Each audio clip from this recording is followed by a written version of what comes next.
तो वहीं अंतागढ़ और आसपास के ग्रामीण इलाकों में सशस्त्र सीमा बल द्वारा समय समय पर विभिन्न नागरिक कल्याण कार्यक्रम आयोजित किए जाते हैं और इसी कड़ी में ग्राम मासबरस में एसएसबी ने एक विशेष नागरिक कल्याण कार्यक्रम का आयोजन किया। इस कार्यक्रम में विभिन्न टेंडरों में प्रशिक्षण प्राप्त कर चुके लाभार्थियों को प्रमाण पत्र वितरित किए गए हैं। इसके अलावा विकलांगों को ट्राईसाइकिल और युवाओं को खेल सामग्री प्रदान की गई है। लाभार्थियों से बात की गई तो उन्होंने बताया कि जिन्हें पहले भारी रकम चुकाकर प्रशिक्षण दिया जाता है, वही प्रशिक्षण अब एसएसबी द्वारा उन्हें मुफ्त में मुहैया कराया जा रहा है। हमारे संवाददाता ने 28वीं वाहिनी बटालियन के कमांडेंट से विशेष बातचीत की है, देखिए। अभी हम मौजूद हैं अंतागढ़ के उस जगह पर जहां एसएसबी के द्वारा सिविक एक्शन कार्यक्रम के तहत विभिन्न प्रकार की गतिविधियां कराई जा रही। मैं ये भी बताना चाहूंगा कि अंदरूनी क्षेत्रों में जिस तरीके से जो बल है, एसएसबी बल है, नक्सल मोर्चे पर तैनात है, वहीं अंतागढ़ के समीपस्थ जो गांव है उस जगह पे एसएसबी के द्वारा समय समय पर सिविक एक्शन प्रोग्राम के तहत प्रशिक्षण का कार्यक्रम हो या लोगों के बीच सामंजस्य स्थापित करने को लेकर के किसी प्रकार की चीजों को बांटने की बात हो, जैसा कि विकलांगों को यहाँ पर आज इस कार्यक्रम में आपने तस्वीरों में आप देखेंगे कि विकलांगों को किस तरीके से ट्राईसाइकिल दी गई है। और हमारे साथ मौजूद है कुछ बच्चियां जिन्होंने कंप्यूटर का कोर्स इस जगह पर किया है। हम बच्चियों से सीधी जानकारी चाहेंगे और हम आपसे ये जानना चाहेंगे कि आपने जो 30 दिन का ये कंप्यूटर का प्रशिक्षण इस जगह पर लिया है, अब इस प्रशिक्षण के बाद आप में कितना आत्मविश्वास है उस कंप्यूटर को जो आपने इस जगह पर सीखा है, उसको आप किस तरीके से अपने आने वाले समय में उस चीज को उपयोगी बनाएं? मैं तो अपना गांव में भी खोल सकती हूँ कंप्यूटर सेंटर, जिसके द्वारा ऑनलाइन फॉर्म वगैरह भर सकती हूँ और गांव में ऐसा करने से लोगों को सुविधा मिलेगी, दूर जाने की आवश्यकता नहीं होगी और इससे मेरे को भी लाभ होगा और मैं अपने पैर में खड़े हो सकती हूँ, मैं पैसा कमा सकती हूँ।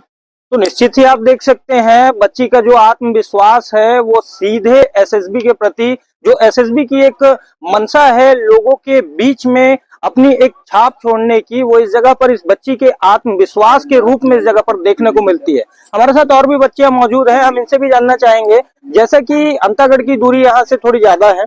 और कंप्यूटर का प्रशिक्षण अगर आपके दिमाग में आया हो तो कंप्यूटर करने के लिए कहीं ना कहीं पे आर्थिक जो एक चीज होती है, पैसे की जरूरत होती है, इस जगह पर आपने निःशुल्क प्रशिक्षण प्राप्त किया है, कैसा लग रहा है? बहुत अच्छा लग रहा है। मैं एसएसबी के पल को धन्यवाद देना चाहती हूँ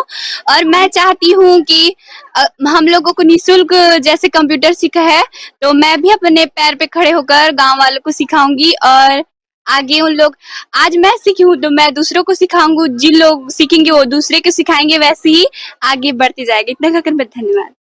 तो निश्चित ही देखा जा सकता है किस तरीके से अंदरूनी क्षेत्र के जो ग्रामीण इलाके हैं, अंदरूनी क्षेत्र में नहीं कहूंगा, ग्रामीण इलाकों में इस तरीके से एसएसबी के इस तरीके से चलाए जा रहे कार्यक्रमों के चलते लोगों के बीच एक जागरूकता के साथ साथ लोग उस चीज का लाभ लेकर के भी इस जगह पर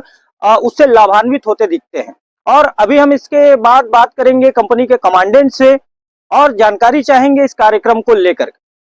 हमारे साथ मौजूद हैं 28वीं वाहिनी के बटालियन के कमांडेंट और हम उनसे जानकारी चाहेंगे इस कार्यक्रम के विषय में। जैसा कि हमने अभी बच्चियों से बातचीत किया, बच्चियों ने हमें बताया कि किस तरीके से इस ग्रामीण इलाकों में एसएसबी के द्वारा इस तरीके के कार्यक्रम से जागरूकता के साथ साथ वो शिक्षा उन्हें मुहैया हो रही है, वो साधन मुहैया उन्हें हो रही है, जिससे वो अपने आने वाले भविष्य में कुछ एक रोजगार के लिए हो कहें या फिर एक कहें उनके जीविका के साधन के लिए वो इस जगह से कुछ सीख करके जाते हैं। हम कमांडेंट साहब से यही चीज जानना चाहेंगे कि जिस तरीके से ग्रामीण क्षेत्रों में आपके द्वारा कार्यक्रम इस तरीके के चलाए जाते हैं, कहीं विकलांगों को ट्राईसाइकिल दी गई और युवा कल्याण के लिए अपने अभी खेल की सामग्रियां दी गई, इन सब कार्यक्रमों का उद्देश्य क्या है, मैं आपसे ये जानने का प्रयास करूंगा। नागरिक कल्याण कार्यक्रम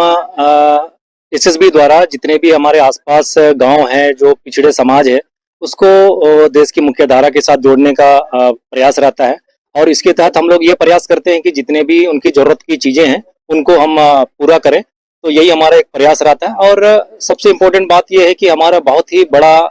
समाज जो इस तरह के दूरस्थ क्षेत्र से आते हैं, अगर उनका भी योगदान देश के निर्माण में हो तो इससे बड़ी बात कुछ हो नहीं सकती। तो यही हमारा प्लान है कि ये भी जुड़े और अपने जो समृद्ध संस्कृति है उसको देश के सामने दिखाए। तो ये हमारा प्रयास रहता है। तो ये थे हमारे साथ कमांडेंट साहब, और मैं ये बताना चाहूंगा कि इस जगह पर अभी कुछ देर पहले ही ठीक यहाँ पर यहाँ के स्थानीय बच्चों के द्वारा जो पारंपरिक नृत्य होते हैं पारंपरिक वेशभूषा में, जैसे कि आप तस्वीरों के माध्यम से देखेंगे, वो भी कार्यक्रम इस जगह पर हो रहे थे। और तमाम इस तरीके के कार्यक्रम एसएसबी के द्वारा क्षेत्र में कराए जाते हैं और समय समय पर इन कार्यक्रमों को लेकर के लोगों में भी एक खुशी देखने को मिलती है। मैं Vijendra Pandey, India Town News, Antagarh.